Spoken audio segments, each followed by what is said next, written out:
আসসালামু আলাইকুম ভিউয়ার্স। কিছু খবর নিয়ে আসলাম। বিশ্বকাপের ইতিহাস বদলাচ্ছে আর মধ্যপ্রাচ্যে বাড়ছে উত্তেজনা। ইরান, ইসরায়েল আর যুক্তরাষ্ট্র ঘিরে আজকের বড় আপডেটসগুলো এক নজরে শুনুন।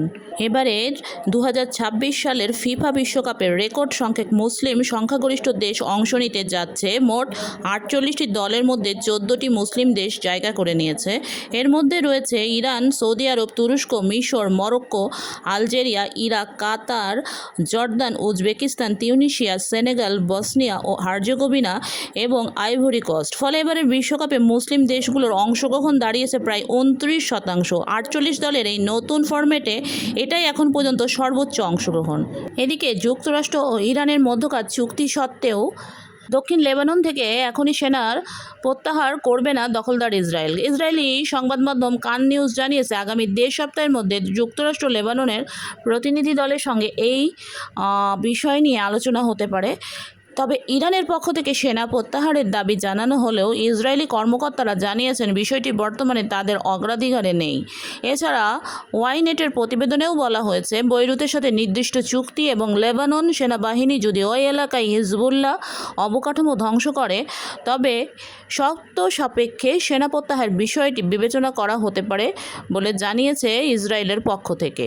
এরই মধ্যে দক্ষিণ লেবাননের 42টি গ্রাম ও এলাকা খালি করার নির্দেশ দিয়েছে দখলদার ইসরায়েলি বাহিনী। নাপতিয়েহ ও সিডন জেলার 29টি গ্রামসহ আরও 13টি এলাকার বাসিন্দাদের জাহারানি নদীর ওপারে সরে যেতে বলা হয়েছে।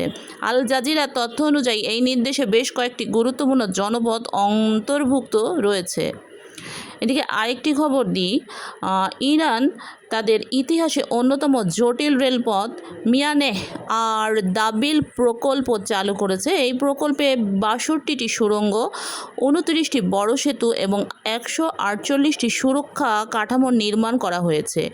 দুর্গম পাহাড়ি এলাকায় নির্মিত এই রেলপথ ইরানের সবচেয়ে চ্যালেঞ্জিং অবকাঠামো প্রকল্পগুলোর একটি হিসেবে বিবেচিত হচ্ছে। এরই মধ্যে আজকে ইরান হুঁশিয়ারি দিয়েছে যে বৈরুতে যে ইসরায়েলি হামলা হয়েছে তার জবাব দেওয়া হবে। ইরানের এক শীর্ষ সামরিক কর্মকর্তা জানিয়েছেন, এই হামলা কোনোভাবেই জবাবহীন থাকবে না। আরেকটি খবর হলো, নতুন এক মার্কিন প্রতিবেদনে বলা হয়েছে যুক্তরাষ্ট্র F-35 যুদ্ধবিমানের মাত্র 25% পুরোপুরি মিশন পরিচালনায় সক্ষম।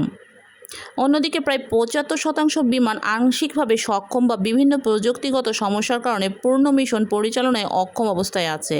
বিশ্লেষকদের মতে খুচরা যন্ত্রাংশ সংকট, সফটওয়্যার সমস্যা এবং রক্ষণাবেক্ষণ জটিলতার কারণে এই পরিস্থিতি তৈরি হয়েছে। তো এই ছিল আজকের খবর মোটামুটি। তো আবারও দেখা হবে ইনশাল্লাহ। আজ এ পর্যন্তই। আল্লাহ হাফেজ।